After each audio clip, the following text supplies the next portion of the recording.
morning, dear students. Today we are going to start chapter number 9, supply. And these are the topics which we are going to cover under this chapter. So let us see what is the meaning of supply. Like demand, supply is also expressed as a relationship between price and quantity. जैसे हमने demand में पढ़ा है कि demand का price और के साथ क्वांटिटी और प्राइस का एक रिलेशन होता है, तो इसी तरह से सप्लाई में भी प्राइस और क्वांटिटी में एक रिलेशनशिप होता है. So before we proceed with the meaning of supply, supply के मीनिंग के बारे में जानने से पहले हम थोड़े से इसके कुछ इंपॉर्टेंट फीचर्स को समझ लेते हैं. First is supply is a desired quantity. Supply एक डिज़ायर्ड क्वांटिटी है, means it indicates only the willingness, कितनी इच्छा है. ये विलिंगनेस का कंपोनेंट हमारे डिमांड चैप्टर में भी था. वहाँ पे हमने ये पढ़ा था कि कंज्यूमर कितना खरीदने के लिए रेडी है. लेकिन यहाँ पे क्या है सप्लाई में, that how much the firm is willing to sell. अब यहाँ बात हो रही है प्रोड्यूसर की, फर्म की. तो एक फर्म कितना क्वांटिटी सेल करने के लिए रेडी है and not how much it actually sells. इसी बात पे ध्यान देना है. एक फर्म ने टोटली सेल कितना किया है उसको हम सप्लाई नहीं बोलते. एक फर्म कितना सेल करना चाहती है उसको हम सप्लाई बोलते हैं. Secondly, supply of a commodity does not comprise the entire stock of the commodity. Supply और स्टॉक में फ़र्क है. There is a difference between supply and stock. It indicates the quantity that the firm is willing to bring into the market. Supply जो है वो quantity है जो firm market में अवेल करा देती है सेल करने के लिए, और स्टॉक जो टर्म है ये उसका टोटल प्रोडक्शन होता है कि उसने टोटली कितना प्रोड्यूस किया है. For example, supply of TV by Samsung in the market is not the available stock of TV sets. अगर हम सैमसंग टीवी की बात करें तो इसकी सप्लाई क्या है, टोटल स्टॉक नहीं है. ये वो क्वांटिटी है जो मार्केट में अवेलेबल है सेल के लिए. जितना टीवी सेट इन्होंने मार्केट में भेज दिए होंगे सेल करने के लिए, उस क्वांटिटी को हम सप्लाई कहेंगे. टोटल कितने टीवी सेट बने हैं, टोटल कितने स्टॉक में हैं, उसको हम सप्लाई नहीं कहेंगे. That is entire stock of the commodity. Third is supply is always expressed with reference to price. जैसे डिमांड में हम प्राइस का ही रेफरेंस देते हैं, इसी तरह से supply is also referred at price, क्योंकि जैसे ही प्राइस चेंज होता है तो क्वांटिटी सप्लाइड भी चेंज हो सकती है. And supply is always with respect to a period of time. ये भी डिमांड की तरह ही है. सप्लाई भी एक ऐसी क्वांटिटी है जो एक firm specific period of time में सप्लाई करना चाहती है. एक दिन हो सकता है, एक वीक हो सकता है, मंथ हो सकता है, या ईयर भी हो सकता है. So what is the definition of supply now? It is the quantity that a firm is willing and able to offer for sale at a given price and at a given period of time. तो इसके 4 elements होते हैं, बिल्कुल same है demand की तरह. Quantity of the commodity, willingness to sell, वहाँ पे विलिंगनेस टू बाय था, यहाँ विलिंगनेस टू सेल है. Price of the commodity and time period. So like demand, supply also can be either for a single seller. Demand की तरह जैसे हमने individual demand का कॉन्सेप्ट पढ़ा था कि एक सिंगल कंज्यूमर होता है तो उसकी इंडिविजुअल डिमांड होती है. अब यहाँ पे एक सिंगल सेलर है तो उसकी इंडिविजुअल सप्लाई होगी, और बहुत सारे सेलर्स हो जाएंगे तो उसकी सप्लाई को हम मार्केट सप्लाई कहेंगे. So what is the individual supply? Which an individual firm is willing and able to offer for sale at a given price and at a given time. And what is market supply? That all the firms are willing, जो सारी की सारी firms willing हों और able हों cell करने के लिए, that during a given period of time, that is called market supply. So the basic difference between individual supply and market supply is, here we are talking about an individual firm only, and here we are talking about all the firms of the market. Now what is the difference between supply and stock? The term supply is often confused with stock of the commodity, जबकि economics में ये दोनों terms different हैं. Stock तो वो total quantity होती है जो अवेलेबल होती है फर्म के पास at a particular point of time. But supply वो पार्ट होता है स्टॉक का जो एक प्रोड्यूसर मार्केट में सेल करने के लिए ऑफर कर देता है. तो stock can never be less than supply. Stock कभी भी सप्लाई से कम नहीं होना चाहिए.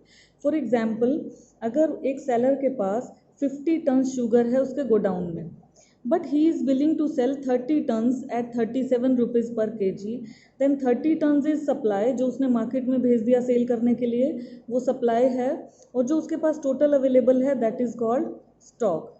सो सप्लाई मीन्स वो क्वांटिटी जो एक प्रोड्यूसर बेचने के लिए तैयार है, और जैसे ही प्राइस चेंज होगा तो वो सप्लाई को चेंज भी कर सकता है। बट स्टॉक क्या है, एक फिक्स्ड क्वांटिटी है जो उसके पास अवेलेबल है। एंड सप्लाई जो है वो टाइम पीरियड के हिसाब से होती है, जबकि स्टॉक एक पॉइंट ऑफ टाइम के हिसाब से होता है। मतलब पॉइंट ऑफ टाइम मीन्स एक बिल्कुल परफेक्ट टाइम होता है। लाइक हम ये बोलें कि 31 दिसंबर को इतना स्टॉक था, मंडे को इतना स्टॉक था, तो एक पॉइंट ऑफ टाइम पे हम बता सकते हैं कि स्टॉक कितना है। लेकिन सप्लाई जो है वो एक फ्लो कॉन्सेप्ट है, फ्लो में रहता है, तो it is related to period of time. Now see what are the factors affecting supply, or you can say determinants of supply. First is as same as demand, price of the given commodity. Demand में हमने पढ़ा था कि price और demand का inverse relation होता है, but यहाँ पे अपोजिट हो जाएगा। The most important factor is price. So price of a commodity and supply are directly related. Demand से इसका इन्वर्स रिलेशन था, बट सप्लाई से इसका पॉजिटिव रिलेशन है। पॉजिटिव रिलेशन का मतलब it means as price increases the quantity supplied of the given commodity also rises. Price बढ़ेगा तो क्वांटिटी भी बढ़ जाएगी। It happens because at higher prices, ऐसा क्यों होता है? क्योंकि बहुत सारे चांसेस होते हैं इसमें प्रॉफिट बनाने के। सेलर तो यही चाहेगा कि मैं ज़्यादा प्राइस पे ही ज़्यादा क्वांटिटी को सेल करूँ। So it induces the firm to offer more for sale in the market. Firm को क्या है, फर्म इंड्यूस होती है यानी एनकरेज होती है कि वो ज़्यादा प्राइस पे मार्केट में ज़्यादा सेल करें। सी जैसे हमने प्राइस का डिमांड के साथ रिलेशन स्टडी किया था कि प्राइस इंक्रीज़ होता है तो डिमांड डिक्रीज़ हो जाती है, और प्राइस डिक्रीज़ होता है तो डिमांड इंक्रीज़ हो जाती है। बट अगर हम सप्लाई की बात करें तो when price increases supply also increases. यहाँ पे हमने इन्वर्स रिलेशन पढ़ा था, एक चीज़ इंक्रीज़ हो रही थी, एक चीज़ डिक्रीज़ हो रही थी। बट यहाँ या तो ये दोनों चीज़ें इंक्रीज़ होंगी या दोनों चीज़ें डिक्रीज़ होंगी। प्राइस कम होगा तो सप्लाई भी कम हो जाएगी। रीज़न अभी बताया है आपको। रीज़न क्या है, यहाँ पे हम कंज्यूमर थे, यहाँ बात हो रही थी कंज्यूमर की। तो जब हम चीज़ों को ख़रीदते हैं तो हम सोचते हैं कम प्राइस पे ही हम ज़्यादा ले लें, लेकिन यहाँ पे हम क्या हैं, अब सेलर हैं, तो हमें क्या चाहिए, ज़्यादा प्राइस चाहिए, तो हम ज़्यादा प्राइस पे ज़्यादा सेल करने की कोशिश करेंगे। बढ़े हुए प्राइस पे हम सप्लाई को बढ़ाना चाहते हैं, और कम प्राइस अगर हमें मिलता है तो हम उस समय सेल नहीं करना चाहते। That is why there is a direct relation between price and quantity supply. Second point is price of other goods. अब अदर गुड्स क्या हैं? अब क्योंकि हमारे पास जो रिसोर्सेज होते हैं उसके अल्टरनेटिव यूजेस होते हैं, तो quantity supplied not only depends on it's price. सिर्फ प्राइस पे डिपेंड नहीं करती, और दूसरी गुड्स के प्राइसेस पे भी डिपेंड करती है supply. Increase in the price of other good, अगर किसी और चीज़ का प्राइस इंक्रीज हो जाता है तो वो चीज़ ज़्यादा प्रॉफिटेबल लगने लगती है सेलर को। इस वजह से फर्म अपने लिमिटेड रिसोर्स को ऐसी कमोडिटी पे शिफ्ट कर देते हैं जहाँ से उसको ज़्यादा बेनिफिट हो। इसके लिए हम एक एग्जांपल लेते हैं। लाइक एक फर्म मान लीजिए 2 गुड्स प्रोड्यूस करती है, good A and good B, ठीक है। ये भी 10 रुपीज़ का है और ये भी 10 रुपीज़ का है। अब फर्म को दोनों चीज़ें प्रोड्यूस करनी है, लेकिन फर्म के पास हैं लिमिटेड रिसोर्सेज। उसके पास रिसोर्स तो लिमिटेड ही है, ये हम स्टार्टिंग से फर्स्ट चैप्टर से पढ़ते आ रहे हैं, that we are having limited resource. Resource limited है और उसके यूजेस अल्टरनेटिव हैं, ये भी हमने फर्स्ट चैप्टर में पढ़ा है। सी हमारे 2 गुड्स थे ए और बी, तो ए भी 10 रुपीज़ का है, बी भी 10 रुपीज़ का है, लेकिन फर्म के पास लिमिटेड रिसोर्स है इन दोनों को प्रोड्यूस करने के लिए, और इस रिसोर्स के यूजेस भी अल्टरनेटिव हैं।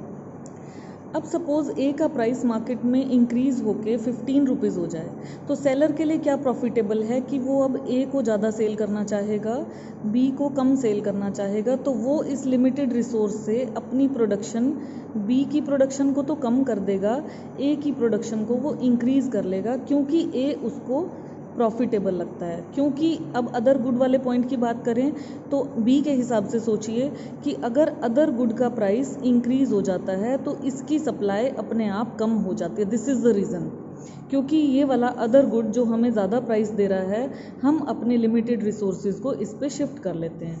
सी अगेन दिस पॉइंट, देखिए क्या होता है कि अगर अदर गुड का प्राइस इंक्रीज़ होता है तो वो प्रॉफिटेबल लगने लगता है, इसलिए फर्म अपने लिमिटेड रिसोर्सेज को शिफ्ट कर लेती है from the production of given commodity, यानी कि हम बी की बात कर रहे थे, to the production of other goods, यहाँ पे हम ए की बात कर रहे हैं।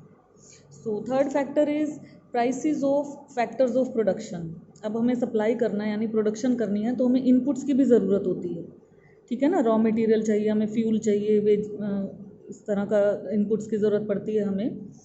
तो जब अमाउंट पे करना है हमें फैक्टर्स ऑफ प्रोडक्शन को, और अगर इन्हीं फैक्टर ऑफ प्रोडक्शन की कॉस्ट इंक्रीज़ हो जाए यानी ये इनपुट अगर महंगे हो जाएं, एक्सपेंसिव हो जाएं, रॉ मटेरियल पहले से ज़्यादा पैसे लगने लगें, तो हमारी कॉस्ट ऑफ प्रोडक्शन भी इंक्रीज़ हो जाती है। अब कॉस्ट बढ़ेगी तो कहीं ना कहीं हमारे प्रॉफिट्स डाउन होंगे। इस वजह से सेलर क्या करता है, अपनी सप्लाई को, कमोडिटी की सप्लाई को रिड्यूस कर देता है। ऑन द अदर हैंड इसका अपोजिट देखिए, अगर इनपुट सस्ता हो जाए, उसका प्राइस कम हो जाए, तो हमारे गुड्स की सप्लाई इंक्रीज़ हो सकती है, क्योंकि अब हमारी कॉस्ट कम है और हमारे प्रॉफिट मार्जिन्स ज़्यादा हो गए हैं। तो बिल्कुल उल्टा रिलेशन है, अगर इनपुट महंगा होगा तो सप्लाई कम हो जाएगी, इनपुट सस्ता हो जाएगा तो सप्लाई ज़्यादा हो जाएगी। Then fourth factor is state of technology. Technological changes भी सप्लाई को इन्फ्लुएंस करते हैं। टेक्निक्स में कोई चेंज आ जाए तो सप्लाई में भी चेंज आता है। लाइक अगर हम एडवांस्ड और इम्प्रूव टेक्नोलॉजी यूज़ कर रहे हैं तो उससे हमारी कॉस्ट ऑफ प्रोडक्शन कम होती है। अब कॉस्ट कम होती है तो प्रॉफिट मार्जिन राइज होता है। ये हमने प्रीवियस पॉइंट में भी पढ़ा है कि कॉस्ट कम होने से हमारा प्रॉफिट मार्जिन रेज हो जाता है। It induces the seller to increase the supply. आपका प्रॉफिट ज़्यादा होगा तो आप सप्लाई ज़्यादा कर पाओगे। सो हाउएवर उल्टा करें तो अगर टेक्नोलॉजिकल डिग्रेडेशन हो जाए, पुरानी टेक्निक से हम काम कर रहे हैं, कॉम्प्लेक्स टाइप की टेक्नोलॉजी है, आउटडेटेड है, इससे हमारी कॉस्ट ऑफ प्रोडक्शन बढ़ जाती है, खर्चे बढ़ जाते हैं, जिसकी वजह से हमारे प्रॉफिट्स कम होते हैं। प्रॉफिट्स कम होते हैं तो हमारी सप्लाई भी कम हो जाती है। Then fifth factor is government policy, tax और सब्सिडीज़ कह सकते हैं हम। अगर गवर्नमेंट टैक्स इंक्रीज़ कर दे तो भी हमारे ही खर्चे बढ़ेंगे, कॉस्ट ऑफ प्रोडक्शन बढ़ेगी। कॉस्ट ऑफ प्रोडक्शन बढ़ती है तो सेम रीज़न अगेन, लो प्रॉफिट मार्जिन की वजह से सप्लाई डिक्रीज़ हो जाएगी। ऑन द अदर हैंड अगर गवर्नमेंट टैक्स पे कंसेशन दे दे, हमें सब्सिडीज़ दे दे, सब्सिडीज़ का मतलब भी टैक्स पे छूट मिलना होता है, कंसेशन मिलना होता है, रिबेट कह सकते हो। It also increases the supply. अगर हमें टैक्स में थोड़ा सा कंसेशन मिल जाए तो हमारे पास रिसोर्सेज बच जाएंगे, हम उससे सप्लाई को इंक्रीज़ कर पाएंगे, हमारे लिए वो प्रॉफिटेबल रहेगा। देन गोल्स और objectives of the firm. Firm का टारगेट क्या है? Generally supply of a commodity increases only at higher prices. ज़्यादातर क्या होता है कि जब प्राइस बढ़ा हुआ होता है तभी सप्लाई इंक्रीज़ होती है, क्योंकि इससे फर्म का प्रॉफिट मैक्सिमम करने का ऑब्जेक्टिव पूरा हो जाता है। हाउएवर जबकि ट्रेंड चेंज होने के साथ कुछ फर्म्स क्या करती हैं, फिर भी सप्लाई को इंक्रीज़ कर देती हैं चाहे उनका प्रॉफिट मैक्सिमम ना हो। ये कौन सी फर्म्स होती हैं? इनका टारगेट होता है पहले मार्केट में अपना एक शेयर बनाना, अपना एक स्टेटस बना लेना है, अपनी एक प्रेस्टीज मेंटेन करनी है, रिस्पेक्ट मेंटेन करनी है। इसके लिए वो कम प्राइस पे भी सप्लाई कर देते हैं। तो यहाँ प्राइस मैटर नहीं करता, जैसा फर्म का टारगेट हो, जैसा उसका ऑब्जेक्टिव हो, जैसा उसका गोल हो, उसी हिसाब से फर्म क्या करती है, अपना सप्लाई को बढ़ा या घटा लेती है। इसके साथ ही अब हम देखेंगे determinants of market supply. Market supply क्या होता है? जिसमें सारी फर्म्स आ जाएंगी।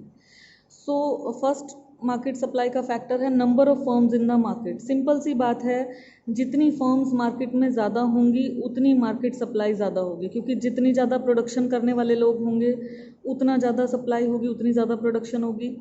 और मार्केट सप्लाई कम हो जाएगी अगर कुछ फर्म्स इंडस्ट्री को छोड़ देती हैं या फर्म्स कम हो जाती हैं लॉसेस की वजह से। Then future expectation regarding price. अगर एक सेलर ये एक्सपेक्ट करता हो कि फ्यूचर में प्राइस राइज हो जाएगा तो वो अभी सप्लाई को कम कर देगा, वो वेट करेगा, वो स्टॉक मेंटेन करके रख लेगा कि मैं फ्यूचर में हाई प्राइस पे ही बेचूंगा इस चीज़ को। हाउएवर अगर सेलर को ये लगता है कि प्राइस फ्यूचर में आके कम हो जाएंगे तो वो अभी कोशिश करेगा कि जितने गुड्स रखे हैं वो मैं सारे सेल कर दूं ताकि फ्यूचर में मुझे लॉस ना हो। And means of transport and communication. Proper infrastructure अगर मिलता है, जैसे मीन्स ऑफ ट्रांसपोर्टेशन अच्छे हैं, कम्युनिकेशन अच्छा है, तो उससे सप्लाई भी प्रॉपर होती है। जहाँ प्रॉपर मीन्स नहीं होते, जैसे बहुत ज़्यादा रिमोट एरियाज़ होते हैं कुछ विलेजेस में, वहाँ ना प्रॉपर ट्रांसपोर्टेशन है ना प्रॉपर कम्युनिकेशन है, तो वहाँ आप देखते हो कि गुड्स की प्रॉपर सप्लाई भी नहीं हो पाती। उन लोगों को शहरों में आना पड़ता है गुड्स खरीदने के लिए। तो जहाँ इंफ्रास्ट्रक्चर अच्छा है, जहाँ ट्रांसपोर्ट के मीन्स अच्छे हैं, कम्युनिकेशन अच्छा है, वहाँ सप्लाई भी प्रॉपरली की जा सकती है। Thank you, have a nice day.